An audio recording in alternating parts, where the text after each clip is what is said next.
Dobrý večer. Útok na slovenského premiéra Roberta Fica. Hned po atentátu se objevilo velmi nestandardní video z policejní služebny, kde střelec svůj čin vysvětluje. Na premiéra prý střílel kvůli krokům vlády, kvůli likvidaci RTVS a dalších médií. Osobnost střelce je ale rozporuplná. 71letý důchodce, spisovatel, účastník akcí proruské polovojenské organizace. V knihách velebí slovenské fašisty. Opozice, prezidentka Čaputová i její nástupce Pellegrini volají po klidu. Politici Ficovy koalice obvinují opozici a média. Kam padá Slovensko? Víc Václav Crhonek a David Sebíň. Let's start this hour with that breaking news that's been emerging in the last little while, because local media in Slovakia says the Prime Minister has been shot and injured. Blessé par balle à la sortie d'une réunion gouvernementale.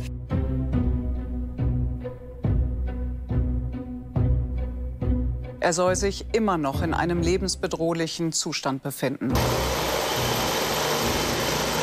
El agresor está detenido y ha admitido que disparó por motivos políticos.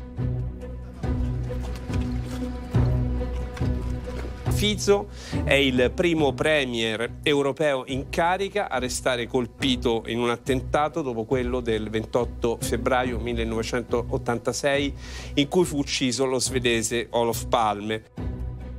Atentát na slovenského premiéra Roberta Fica. Před kulturním domem v Handlové, kde zasedala slovenská vláda. 5 výstřelů. Bol som asi druhý na rade, ktorý som mu mal ruky podať a zrazu takýto šok. Ten človek tam stál od začiatku. Najprv sa prechádzal, ja som si ho všímala. On sa prechádzal, chodil hore, potom sa tam postavila.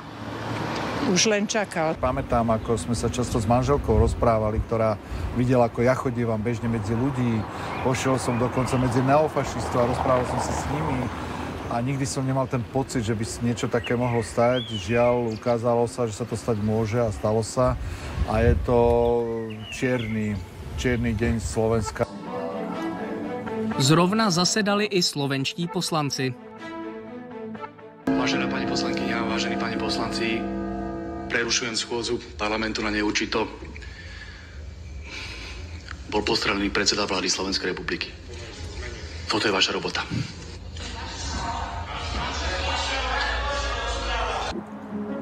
Poslanci měli zrovna na stole proměnu veřejnoprávní RTVS v novou televizi pod kontrolou politiků.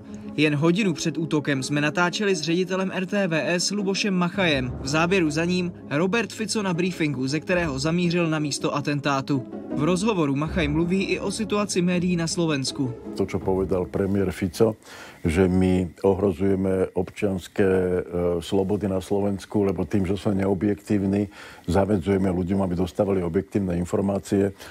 Žiadny konkrétny argument, ako sme to spôsobili a čím sme to spôsobili, sme nedostali. Na začátku dubna Fico obvinil média, že kvůli nim může dojít k vraždě politika.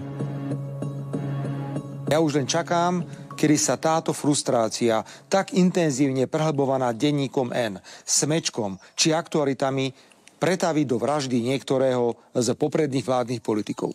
A to nepreháňam ani milimeter. Slovenská republika má za sebou tragédiu vraždy investigatívneho novinára Janka Kuciaka a jeho partnerky. Takže tá štvanica voči médiám je tu dlhodobejšia a vyhovárať sa na médiá, ktoré spôsobujú polarizáciu, chaos a nenávisť v spoločnosti, je jednoducho nepravdivé. Média informujú o tom, čo odznieva z úst politikov. A takto na atentát reagovali slovenští politici. Akú nenávisť ste voči Robertovi Ficovi šírili. Šibenice ste mu stavali. Tá zlosť a ten hnev a tá nenávisť, to je dneska výsledok vašej činnosti. Progresívcov, celej opozície, liberálnych médií. Ste spokojní? Ste? Pre SNS v tejto etape začína politická vojna. A ja verím, že to s Robertom Ficom zvládneme. Ale budú tu zmeny. Zmeny k médiám. Z toho, čo sa rozpútalo, čo zasiali ste mnohí tú nenávisť, tak sa z toho dnes stala búrka. A my tu stojíme pomaly pred prahom občianskej vojny. Všetci to odsúdili a všetci odsudzujú násilie. Ale v zápätí niektorí doslova prilievali benzín do ohňa, pretože znovu svojimi argumentami a obviňovaním provokovali násilie. A to je to pokrytectvo. Reakce na sebe nenechali čekat. Napísal som komentár, kde ako to odsudzujem, no tam na tie reakcie sú rôzne, že ste radi, že ste pán Korda zabili? Vy progresívci. Oni nás takto tu značkujú, homosexuál, progresívcov, novinárov. Proste každý deň tu celé roky na nás nalepia nejakú nálepku a teraz na nás nalepia nálepku vrahov. Priamo obvinili opozíciu, dokonca ešte ako liberálne médiá, proste svojich politických oponentov pomaly z toho, že oni majú zodpovednosť. To je podľa mňa absolútne nepripustné. A kdo je ten, kdo na slovenského premiéra střílel? Internetem se šíří 20vteřinové video natočené na policejní chodbě, kde Jurajce tvrdí, že na premiéra střílel kvůli likvidaci RTVS a dalších médií. On tam začne pár hodín po nahrávke hovoriť ako na tlačovke. To je čo? Kto to nahral a prečo? To je jedna rovina, druhá rovina, ako je možné, že to uniklo. A nech mi nikto nehovorí, že to sa nedá zistiť. Osobnost Juraje C. je přinejmenším rozporuplná. Tady na 3 týdny staré nahrávce útočí na Ficovu vládu a se znakem NATO provolává slávu Ukrajině.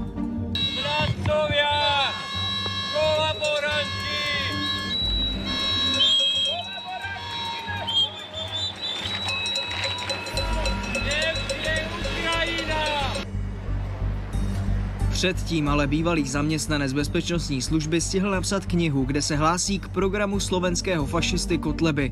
Objevoval se i na akcích proruské polovojenské organizace Slovenskí branci. Slovenskí branci, dovoľte, aby som sa vám pri tejto pamätnej tabuli prihovoril slovami prešovského polyhistora Jana Bajera, ktoré znejú takto.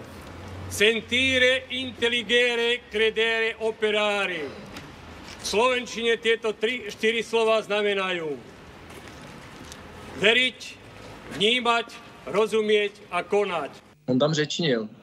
Oni se tam schází a se šikují se do takové formace a poslouchají vzájemně si nějaké jako vlastenecké projevy. Tak tenhle člověk tam mluvil. Byl to vlastně hlavní řečník, který nebyl členem těch branců. Je poplatený, zmetený dôchodca,